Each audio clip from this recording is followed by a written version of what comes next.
I'm always interested by a film that is purportedly a shark movie, and this film here enticed me not only by the shark itself, but there was another factor as well, which obviously we'll get into. So this is Deep Fear. This is my review for it. Is it a film with some bite or not? Let's find out.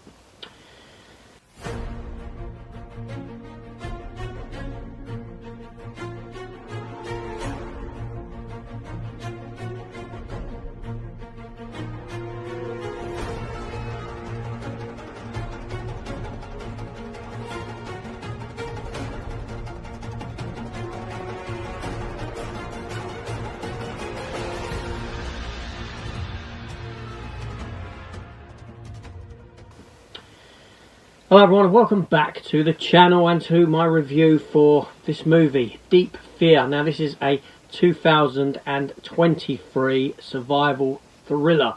It runs for a pretty swift 84 minutes with a rating of 15.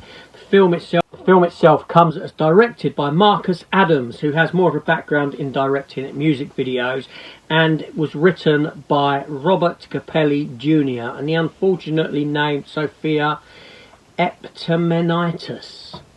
An itis. Sounds a bit like a disease. Sorry, but Eptimenitis sounds like something I could catch. But there we go. The film stars Madalina Genia as Naomi.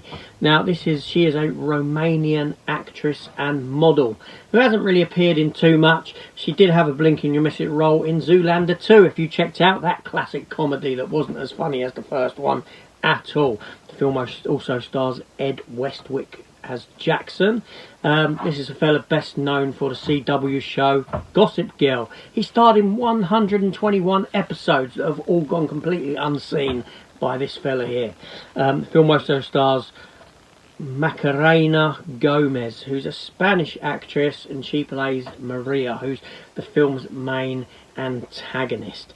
Now what this film is about is, now we're introduced to the two main characters of Naomi and Jackson. Naomi herself, she's a world-renowned or a very experienced yachtswoman and scuba diver, and these two are in a relationship, and she leaves her boyfriend, not in the sense of leaving him, to sail alone. She's going on this 3-4 day sail and meeting up with him on the other side. She's taken her boat, the Serenity, but on the route she has to circumnavigate a storm, and this brings her well, she comes across these individuals that are floating on the sea on some wreckage. It turns out that their boat has sunk and she lends an assist. She goes down to the boat because there's a potential survivor still in the wreckage, trapped inside an air bubble, which there is, but things go awry. Things turn a bit shady when it turns out that these are actually drug traffickers. These are some individuals that are trafficking drugs. The boat has sank and they want her, being experienced in diving, she's come along, just so happens to be, to go down and get these drugs up for her. Only the thing is that the people that are on board the ship that have died have drawn the attention of some great white sharks. There's a load of sharks that come into the fray. Not a load, but a few sharks that come into the fray, and this is something else they have to deal with. So this isn't a shark film per se. It's not a film about a malevolent shark that's hunting and killing people like what you get. This is a film that is about, it's a survival thriller, it's a sort of crime caper in essence, and there are just sharks involved because it's set in their domain. So the film itself, like I said, it runs for 84 minutes, so it's quite swift in its run time. And I was expecting something that looked extremely cheap, and it didn't. It didn't. It's filmed nicely. There's a lot of underwater shots that look great. The film is all filmed on location for the most part. It doesn't feel like any of it's really green screen, blue screen, anything like that. I mean, there's obviously scenes that are going to be filmed in a water tank when they're underneath the water and things like that. But for the most part, this film does feel like it's all in camera. It's all very good. Even a lot of the shark stuff, which there isn't too much of it, does look good. Now, there are shots where they will use stock footage of sharks, but there's other bits where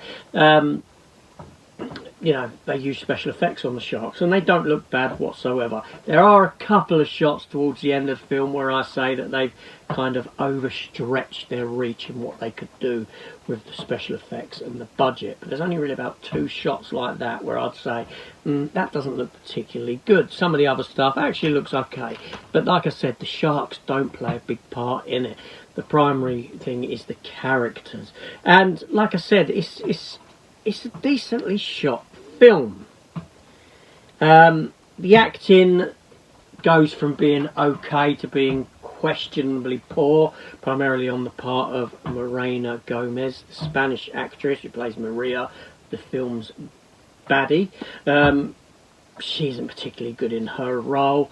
Madalena Guinea's Naomi, she's okay, she's passable at times.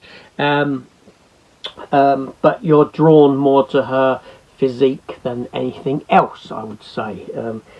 No wonder she's a model. She's got the body for it. Yeah, so the film itself, it's a funny film because technically it's not a bad film. Yeah, even the story isn't too bad. Unfortunately, the film doesn't really grip you in what it's doing. It's one of those sort of films where you could just put on as a bit of background noise. Once it's done and finished after that 84 minutes, you're fine with it, but not necessarily something you're definitely not gonna want to revisit again, because it hasn't got that je ne sais quoi, that thing that makes it feel like it stands out above other things. That there's an element to it that's special. It just feels like it's lacking something to make it stand up and be noticed. It's there. It's good enough in what it does, but it doesn't overreach and make you say, wow, that, you know, even that one scene is so memorable. The whole film is just you know, I'm trying to liken it to something, but I can't. My mind's drawing a blank. So, yeah, it's one of those films that you'll watch, you'll forget, but it's not bad, but then it's not good. Does that make sense? It makes perfect sense to me, anyway. But there we go. So, my thoughts on the movie Deep Fear. Not a shark film. Sharks are in it. It's not a bad film. It's not a great film. It just is. That makes sense. It just is. It exists. It's there to be watched. You'll watch it. You won't say it's crap. You won't say it's good. In a few days you'll forget it. There we go. Anyway, this is AJ. Thanks for watching. See you on the next one. Take care and goodbye.